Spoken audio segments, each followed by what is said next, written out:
Suap dalam putusan Ronald Tanur yang diduga melibatkan mantan pegawai Mahkamah Agung Zarof Rikar menunjukkan pengawasan internal MA melalui badan pengawas tidak efektif. Mengapa demikian?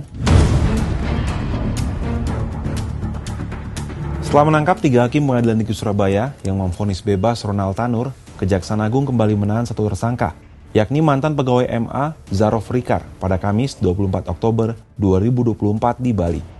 Selain itu, di kediaman Zarof, penyidik menemukan uang tunai dalam beberapa pecahan mata uang dan emas 51 kg yang nilainya mencapai 996 miliar rupiah atau hampir 1 triliun rupiah.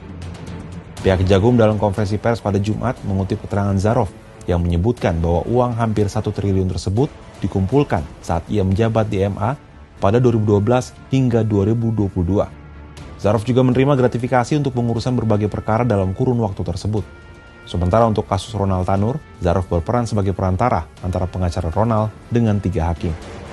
Di mana awalnya LR meminta ZR agar ZR mengupayakan Hakim Agung pada Mahkamah Agung tetap menyatakan Ronald Tanur tidak bersalah dalam putusan kasasinya.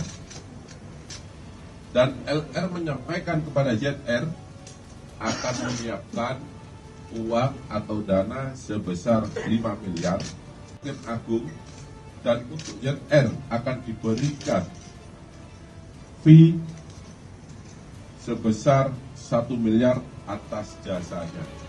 Wah, banyak juga ya uang dan logam mulia yang ditemukan di rumah Zarof. Penerimaan gratifikasi juga disinyalir telah berlangsung lama. Ini semua menunjukkan bahwa pengawasan internal MA tidaklah efektif.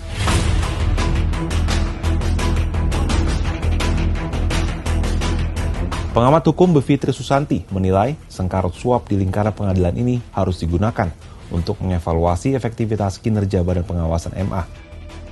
Bivitri saat dihubungi dari Jakarta Sabtu 26 Oktober mengatakan, pasca penangkapan Zarof, MA secara institusional tidak boleh menyangkal peristiwa itu. MA harus bertanggung jawab dengan meminta maaf kepada publik atas penangkapan tersebut. Di luar itu, MA juga harus meninjau ulang program-program pembaruan peradilan di tubuh MA. Idealnya menurut Bivitri, pengawasan akan lebih efektif dijalankan dari eksternal, yaitu melalui Komisi Yudisial.